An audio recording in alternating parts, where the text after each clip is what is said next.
Hey everybody, welcome to today's episode of Behavior Bites. We are your hosts. I'm Brad.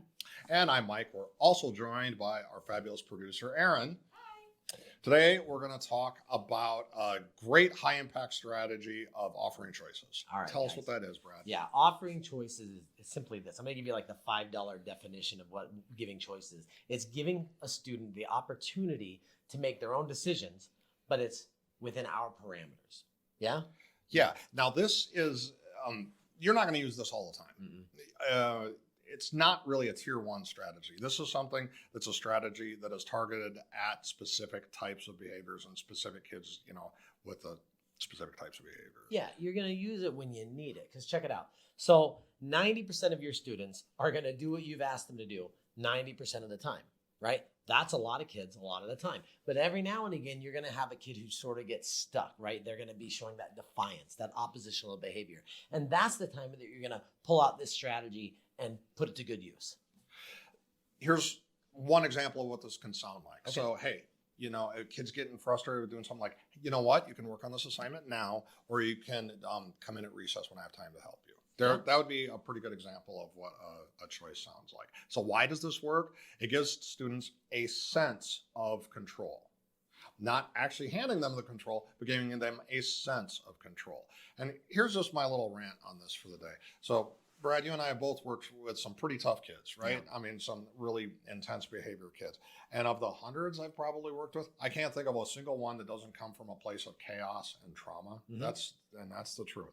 Now, this is particularly effective with that population because if you think about this, they're coming from a place where they have no control. And oftentimes in those environments of no control, something pretty terrible has happened to them.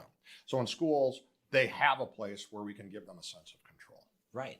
So it's going to be really useful in keeping us calm, right? It avoids power struggles, right? That's handy, isn't it? Yeah, because I have a move that I can go to. Mm-hmm. Yeah, like if the kid's getting stuck on this type of behavior, I have a move that's pretty simple to use, right. and in a neutral tone. Instead of I want you to do this, and the kid's saying I won't do this, and we butt heads. Instead, I'm saying, hey, this is what we got to get done. Do you want to do this or do you want to do this? Right? It gives me that calm approach to it, right? And the thing is, look, I still have control over that, right? This kid feels like they've got a sense of control in their own life, in their own destiny, but it's within my framework. It's on my terms. So it really ends up feeling more like a win-win because what we want to do with these kids is create a partnership, right? I want to help this kid through a difficult time.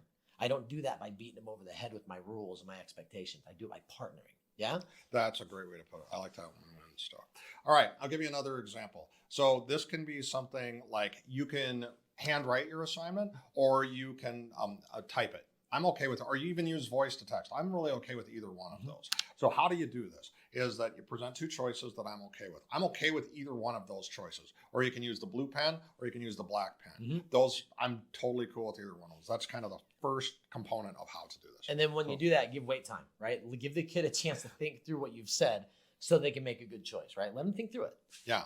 Also, you want to make sure that they're enforceable. So if I were to say something like, you can finish your spelling now, or you can do it after school when I can help you. Now, the thing is, if I've got an IEP meeting or something after school, I won't be able to do that. It's not enforceable, and then it's no longer effective.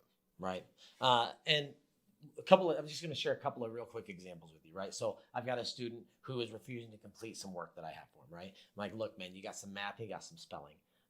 And which one do you want to do first? You want to do the math first? You want to do the spelling first? You look pretty frustrated with the math. You want to do the spelling since that's easier and save it? Or you want to get the math out of the way? Give that time, let them think through it. Usually they're going to pick whatever works best for them, partner with them. The other example, I love partnering with my students, right? So I go up like, hey, look, man, I can tell you're really frustrated with this math and that's why you're not doing it. I want to help you out. Do you want me to do the first one so I can show you how to do it? Or do you want to try the first one and then I can do the second one? Let's take turns. I'm going to help you get through this. Again, I'm setting up that opportunity as a partner. I want that student to know I want to help them solve their problem. I love those examples. Oh, thanks. Yeah. Hey, as always, we appreciate you all. Thanks for joining us today. Yeah. Hey, check out our email address. Shoot us an email. If you have any questions, comments, gripes, complaints, we'd love to hear from you. And in the meantime, go forth. Do good things.